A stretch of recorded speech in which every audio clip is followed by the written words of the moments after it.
Hello viewers, আসসালামু আলাইকুম। অনেক দিন পর আবারও নতুন ব্লগ নিয়ে হাজির হয়েছি আপনাদের মাঝে। তো আজকে আমি ব্লগ করছি ইন্ডিয়াতে, কলকাতা।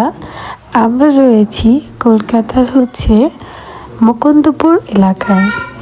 আপনারা জানবেন যে আম্মুর চিকিৎসা করার জন্য আমরা আজকে প্রায় এক সপ্তাহ ধরে কলকাতা রয়েছি। তো ডক্টর যেহেতু আম্মুর ডায়াবেটিস ধরা পড়েছে, সেই জন্য 2 বেলা সকাল বিকাল হাঁটতে বলেছে। তাই বিকেলে চলে এসেছি আম্মুকে নিয়ে একটু হাঁটাহাঁটি করতে। তো আমরা মুকুন্দপুর থেকে হাঁটতে হাঁটতে চলে এসেছি অলমোস্ট পাটুয়াতে।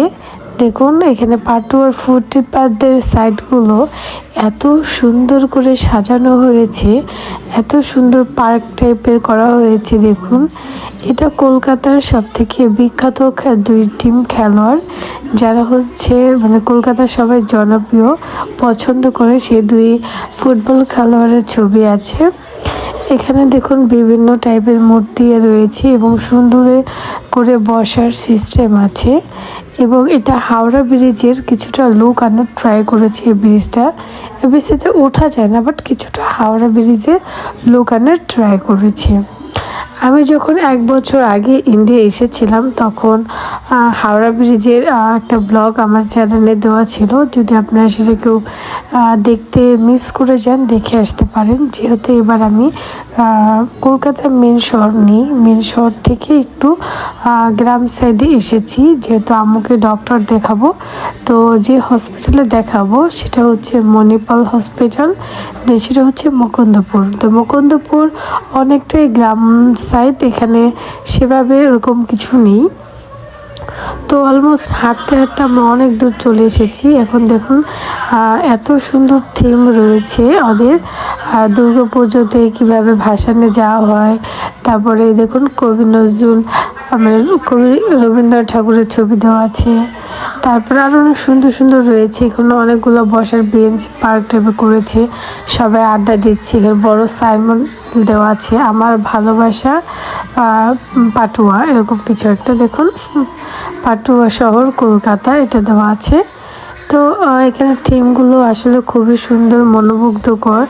যে মেন রোডে রাস্তার সাইডে এত সুন্দর করে পার্ক টাইপের এবং বিভিন্ন মূর্তি, বিভিন্ন থিম দেওয়া আছে, খুবই সুন্দর এবং অসাধারণ। তবে সন্ধ্যার পরে লাইটিংগুলো আরও বেশি সুন্দর হয়ে ওঠে। তো আমরা দেখা যাচ্ছে অনেকটা আগেই চলে এসেছি, কারণ লাঞ্চের পরপরই তো হাঁটাচলা করার জন্য পারফেক্ট টাইম 5টার দিকে। তো আমরা বাসার থেকে অলমোস্ট 4টার দিকে বের হয়ে গিয়েছি। তো মুকুন্দপুর থেকে পাটুয়া আসতে যদি ট্যাক্সিতে আসে, সেক্ষেত্রে 120 টাকা লাগবে, 20 রুপি। আর যদি টোটো ধরে আসা হয়, তাহলে অনেকটা হেঁটে দেন মেন রোড থেকে অনেক আগে নামিয়ে দিবে, সেক্ষেত্রে 60 থেকে 100 টাকার মতো লাগবে, বাট সেক্ষেত্রে অনেক হাঁটতে হয়। তো আমরা তো প্রথমে হেঁটে এসেছি একদম পুরাটা। তো আসার পর সম্পূর্ণটা যখন আমরা ঘুরে ঘুরে দেখছিলাম বিভিন্ন থিম, দেখুন এখানে কি কিউট একটা থিম রয়েছে। তো এখানে আবার একটা দুর্গের থিম রয়েছে।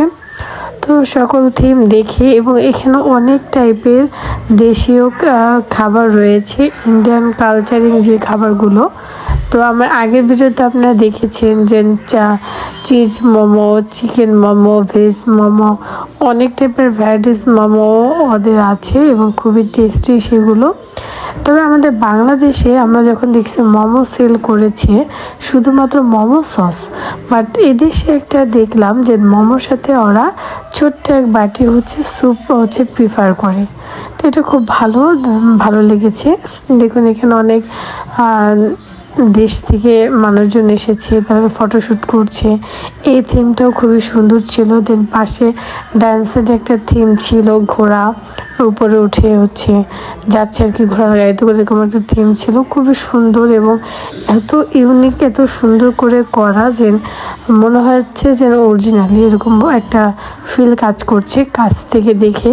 ফোনে আপনারা কতটুকু বুঝতেছেন আমি জানি না, বাট কাছ থেকে দেখে অনেকটাই মনে হচ্ছে যেন অরিজিনাল, এরকমভাবে কারুকার্য করে কাজ করা।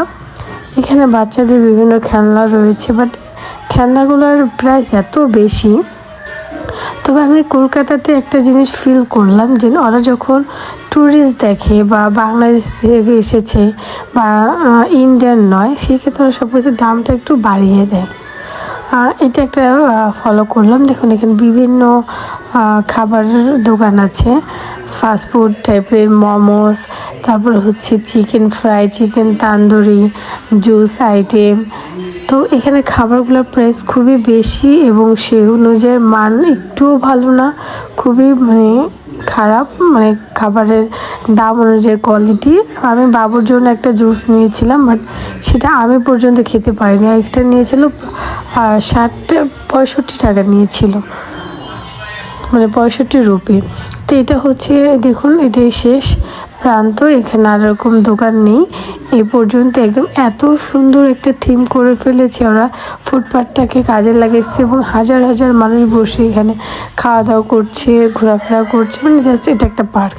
তো এখানে আপনি ম্যাপে গুগলে সার্চ দিলে দেখবেন লেখা আসবে পাটুয়া পার্ক, এটার একটা লোকেশন।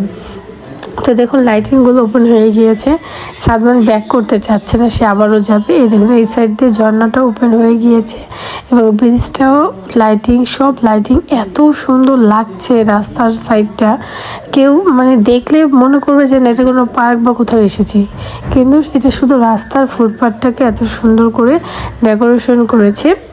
তো এত দূর হেঁটে আসার পরে এখন আম্মু অসুস্থ, এমনি টায়ার্ড হয়ে গিয়েছে, আসলে আমরা আর হেঁটে যেতে ব্যাক করতে পারছি না। তো একটা ট্যাক্সি নিয়ে নিলাম 120 টাকা দিয়ে। তো ট্যাক্সি ধরে এখন বাড়ির উদ্দেশ্যে রওনা দিচ্ছি, যেহেতু সন্ধ্যা হয়ে গিয়েছে, শামীমও রোজা ছিল, তো আম্মুরও একটু ক্ষুধা লেগেছে। তো সব মিলিয়ে এখন আমরা বাসার দিকে রওনা দিব। বাসার সামনে যে মুকুন্দপুর বাজার আছে, ওইখান থেকে আমরা হালকা কিছু স্ন্যাক্স নিয়ে নিব, যেটা বাসায় গিয়ে খেয়ে নিব। দেন চলে এসেছি আমরা মুকুন্দপুর বাজারে। তো এখান থেকে একটা দোকানে বসেছি, বাবু একদম ঘুম। তো আমি একটু মোমোস নিয়ে নিলাম আর স্যুপ নিয়ে নিলাম। তো এটা আছে মোমোস আর স্যুপ 60 টাকা আছে প্লেট, আর হালকা কিছু স্ন্যাক্স নিয়েছি। তো বাসায় যাওয়ার সময় দেখলাম এখানে ফুটবল টুর্নামেন্ট হচ্ছে, তাই একটু দেখে নিলাম যে ইন্ডিয়ানরা কীভাবে খেলাধুলা করে, তাদের প্রোগ্রামটাও। তো এরপর চলুন বাসায় চলে যাচ্ছি। বাসার জন্য কিছু স্ন্যাক্স নিয়েছি, যে কাটলেট, তারপর ফিশ ফিঙ্গার, তারপর কিছু চিকেন, কিছু নিমকি, টুকটাক খাবার নিয়েছিলাম। তো চলুন এখন এই খাবারগুলো খেয়ে নিই। আজকে আমার ইন্ডিয়ান ব্লগ এখানেই শেষ করব। সবাই সুস্থ থাকবেন, ভালো থাকবেন, আর আমার আম্মুর জন্য সবাই দোয়া করবেন যেন তাকে সুস্থ করে বাড়িতে নিয়ে যেতে পারে।